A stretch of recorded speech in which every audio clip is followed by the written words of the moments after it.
The second point I wanted to raise with you is about parents. We have talked a lot during this gathering about the students in our schools, and we are right to focus on the children who attend our schools. However, we must not forget the parents. Children do not make the decision to go to a Catholic school. Parents do. And many of our parents grew up during what I call the banner theology years of the 70s and 80s. Many of them do not know the faith.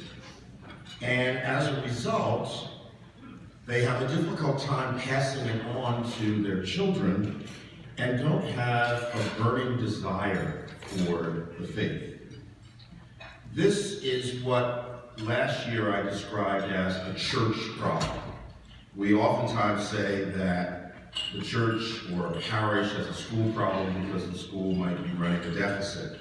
But I mentioned last year that there's also another side to that coin. There's the church problem. And I don't think that we have done enough as a church in the United States to reach out to those people who are on the periphery of the faith. We have many evangelization programs, but most of them are focused on deepening the faith of those who already know the Lord. Few of them aim at introducing Jesus to those to whom he is a stranger.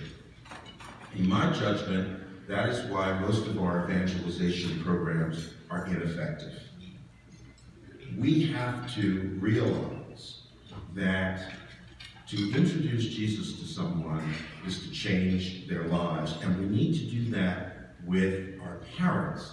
And I think that's why we saw in the market research that so many parents don't think there's too much religion in our schools. Religion is not very important to a substantial number of our parents, and that is distressing, to say the least. We have to reach out to them, and we have to help them to understand how important their faith is. And in that way, I think we can begin to make a dent in the increasing number of nuns, not N-U-N-S, of course, but with those with no religious affiliation at all, which every time Cara does a study or the Pew Research Organization does a study, that number increases. They are the people that we need to reach out to. We cannot simply be comfortable passing on the faith to the children who are in our schools. We have to also parallel that with a great concern and ongoing concern for their parents so that they will value the faith. Working with the bishops, we need to discover, create, and have the courage to interact with parents on the edges of the faith and lead them to be disciples. Thirdly, some of you know and have been so kind as to offer a word of encouragement that recently I was appointed by the president of the Conference of Bishops to be chair of the Committee Against Racism. Catholic schools are an essential place to combat racism in our society because of our belief that all human beings are created in the image and likeness of God. However, we should not simply assume that the message is being communicated. I received a distressing email on Monday from the president of Catholic University to inform me that an elevator at the university had been defaced with shaving cream and that one of the comments in the elevator was a racial slur. Even at Catholic University, this happens. Racism is real, and it is becoming more and more evident in our society. And as Catholic school educators and Catholic school leaders, it's important that we take a clear stand against racism.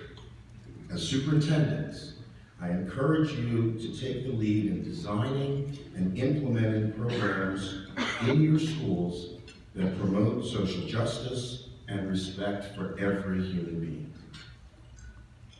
Lastly, I wanted to tell you briefly about a meeting that occurred last week, Tuesday and Wednesday, of a group of college and university presidents and bishops. And the purpose of that meeting was to discuss a situation of some of the smaller colleges and universities, Catholic colleges and universities across our country, that are struggling because of financial issues or enrollment issues. The discussion was very, very productive, and I invited Dr. Burnford to come so he could explain to the bishops and college and university presidents what action is being taken on the elementary and the high school level to strengthen our schools. But I wanted you to know that serious effort is being made so that when your students graduate from one of your high schools, they will have a variety of colleges and universities to go to and have the ability to afford those colleges and universities. So we're trying to create a whole unit of pre-K through university level of Catholic education and make it secure in our country. We left that meeting with a lot of ideas, but also with the formation of action groups so that we can take concrete steps as we go into the future to ensure the future sustainability of our colleges and our Catholic universities. So all of those things are going on. And finally, I return to where I began, and that's thank you. I have enjoyed this time with you and enjoyed the time to get to know some of you that I haven't known earlier.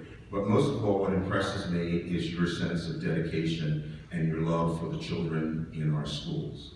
Never lose that great love that motivates us every single day. And thank you for all that you do. God bless you.